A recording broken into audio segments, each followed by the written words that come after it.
Class 10th। बेटे राम लक्ष्मण परशुराम संवाद कविता 4th stanza हम करवा चुके हैं, 5th पे हम आए हुए हैं। आज 5th और 6th को रीड करेंगे और लेक्चर नंबर 4 रहेगा हमारा। बेटे राम यहाँ जो बातें चल रही थी, अभी 3rd में हमने किया, लक्ष्मण और परशुराम जी की आपस में वार्तालाप हो रही थी।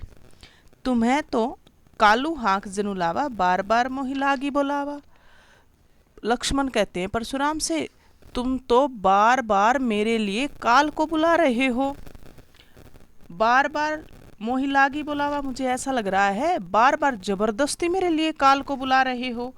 सुनत लखन के वचन कठोरा, ऐसे लखन लक्ष्मण जी के ऐसे कठोर वचन सुनकर परसु सुधारी धरेहु घर घोरा। ऐसे कठोर लक्ष्मण के ऐसे कठोर वचनों को सुनकर परशुराम जी ने अपने धनुष को, अपने कुठार को, अपने कुल्हाड़े को हाथ में उठा लिया। अब जनी देई दोसु मोहि लागू, अब मुझे कोई भी, अब मैं इस बच्चे को मारने वाला हूँ, कोई भी मुझे इस बात का कोई दोष नहीं देगा। कटुबादी बालक बद जोगू, यह कटु बुद्धि, यह कड़वा बोलने वाला बालक बदजोगी तो सच में ही मारने योग्य है। बाल बिलो की बहुत मैं बाँचा, इसे बालक समझकर मैं बहुत देर से देख रहा था और मैं इसे पढ़ रहा था। अब यहू मरण विहार भासाचा, अब तो यह बच्चा, यह लक्ष्मण सच में ही मरने योग्य है। कौशिक का छम्मी अपराधु, कौशिक जी विश्वामित्र जी कहते हैं, पीछे भी बताया था बेटा कौशिक है या विश्वामित्र जी को कहा गया। विश्वामित्र जी ने कहा परशुराम जी को, क्षमऊ अपराधु, इस बच्चे के, इस बालक के दोष गलतियों को क्षमा करें, इससे जितने भी अपराध हुए हैं उनको क्षमा कर दो, माफ कर दो। बाल दोष गुणगुण ही न साधु, हे साधु हे मुनीश्वर, गुणी लोग, साधु लोग बच्चों के गुण दोषों को नहीं देखा करते हैं। खर कुठार मैं अक्रोहन क्रोही, परशुराम जी कहते हैं इसे बताओ कि मैं अत्यंत क्रोधी, तिरव कुठार लिए हूँ और अत्यंत करुणाहीन व्यक्ति हूँ। आगे अपराधी गुरुद्रोही और मेरे आगे, मेरे सामने गुरु का अपमान करने वाला खड़ा है। उत्तर दे छोड़ू बिन मारे, और मैं इस बच्चे को बगैर उत्तर दिए, ये मेरे सामने उत्तर पर उत्तर दे रहा है और मैं अपने ऐसे स्वभाव के कारण मैं इसे बगैर मारे ही छोड़ रहा हूँ। केवल कौशिक सील तुम्हारे, हे कौशिक हे विश्वामित्र जी, मैं केवल तुम्हारे ही विनम्र स्वभाव के कारण इस बच्चे को, इस बालक को बिना मारे छोड़ रहा हूँ। नैते ये ही कटी कुठार कठोरे, नहीं तो यह बच्चा मेरे कठोर कुठार से, मेरे कठोर कुल्हाड़े से काट दिया जाता, मैं इसे मार देता।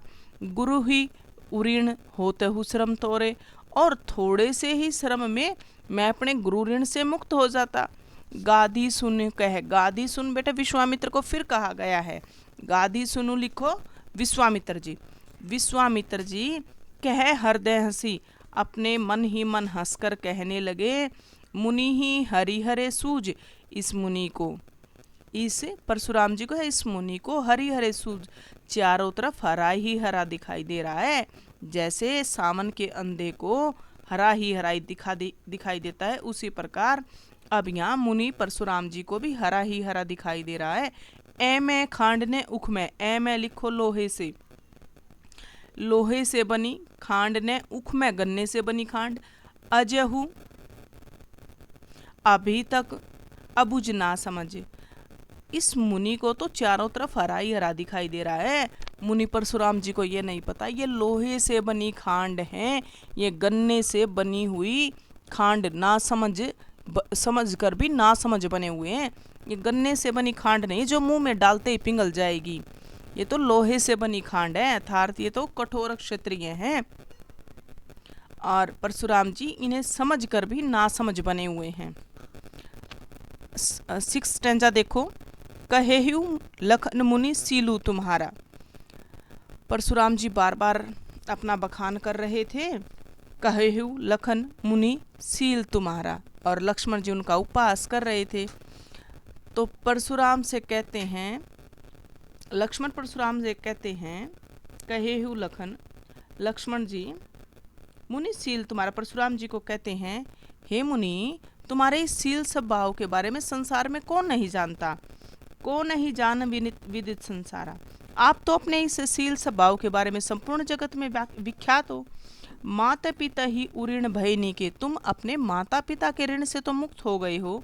गुरुऋण रहा सोचू बड़ जी के, और अब गुरु ऋण रहा है, आपका सिर्फ गुरु ऋण रहता है जिससे आप बड़े चिंतित हो।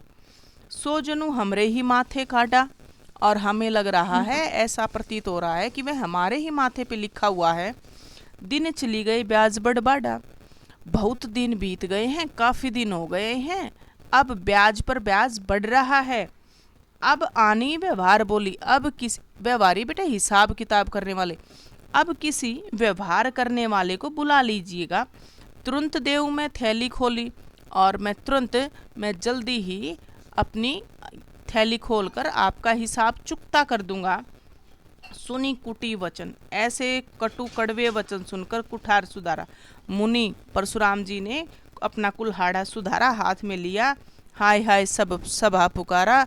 और वहाँ राजा जनक की जितनी भी सभा में उपस्थित लोग थे, राजा लोग थे, वो सब हाय हाय पुकारने लगे।